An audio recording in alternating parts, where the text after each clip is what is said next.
Pernah nggak sih kamu ngomong panjang lebar sama orang, tapi rasanya kok kayak ngomong sama tembok?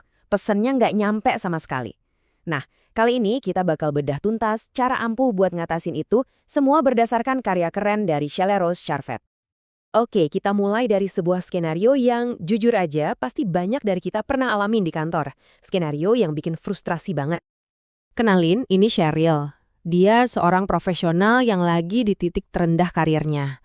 Bener-bener mentok, marah, rasanya udah nggak ada jalan keluar. Kenapa? Gara-gara komunikasinya sama si bos macet total. Tapi yang gila adalah cuma dalam 2 bulan situasinya jungkir balik 180 derajat. Kok bisa? Ternyata kuncinya cuma satu. Dia belajar cara kerja motivasi bosnya. Dan dari situ semua berubah. Jadi, apa sih rahasianya? Apa yang bikin perubahan drastis buat Cheryl?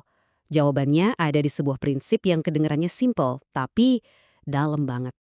Nah, ini dia ide utamanya dari buku Words That Change Minds. Gini intinya, kalau kamu mau ngajak orang ke satu tujuan, kamu harus samperin mereka di tempat mereka nunggu. Datengin halte bus mereka. Baru dari situ, ajak mereka naik bus bareng-bareng. Jadi, jangan paksa mereka ikut cara pandangmu, tapi coba deh pahami dulu dan ngomong pakai bahasa mereka. Oke, sekarang kita bongkar alat pertama nih.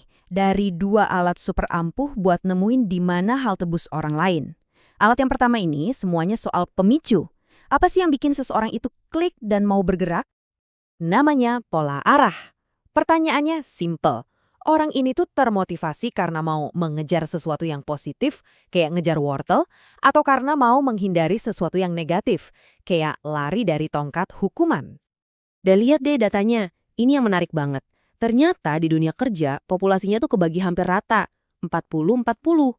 Ini dia jawabannya kenapa strategi motivasi yang satu untuk semua sering banget gagal total.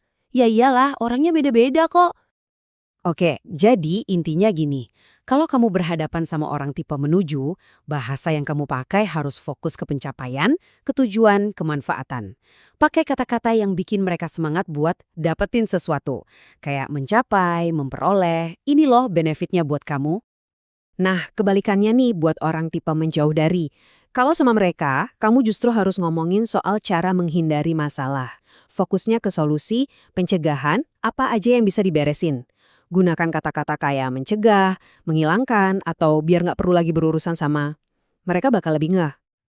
Oke, alat pertama udah, sekarang kita lanjut ke alat kedua. Ini nggak kalah penting. Yang ini soal dari mana sih orang dapat validasi, dari mana mereka ngerasa, oke, ini bener.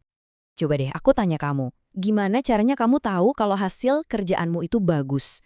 Nah, coba jawab dalam hati. Jawaban kamu itu sebenarnya ngebuka pola bawah sadar yang kuat banget tentang cara kamu menilai sesuatu. Ini namanya pola sumber.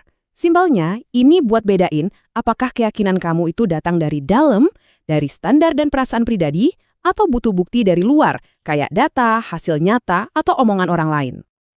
Dan ternyata polanya mirip banget sama yang tadi. Lagi-lagi di dunia kerja pembagiannya hampir seimbang. 40% orang itu tipenya internal, dan 40% lagi eksternal. Nggak heran kan kalau kita sering salah kasih feedback? Kalau ngobrol sama orang internal, ada satu pantangan besar. Jangan pernah nyuruh atau ngasih tahu mereka apa yang harus dilakukan. Caranya gimana? Kasih aja mereka informasi, kasih data, terus biarin mereka yang mutusin sendiri. Pakai kalimat kayak, ini ada beberapa info, coba deh kamu pertimbangin. Atau, gimana menurutmu? Beda banget sama orang eksternal. Buat mereka, bukti dari luar itu adalah segalanya. Jadi, kalau mau meyakinkan mereka, sodorin aja data, testimoni pendapat ahli, atau bilang, si A juga mikir gini loh.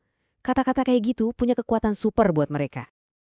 Oke, dari semua yang udah kita bahas, apa sih benang merahnya? Apa sih kesimpulan utamanya? Jawabannya, ini soal mengubah cara kita mendengarkan secara fundamental. Karena rahasia sebenarnya untuk mempengaruhi orang lain itu bukan dari apa yang mereka omongin, tapi bagaimana cara mereka ngomonginnya. Kekuatan sesungguhnya itu ada pas kita bisa dengerin struktur di balik kata-kata mereka.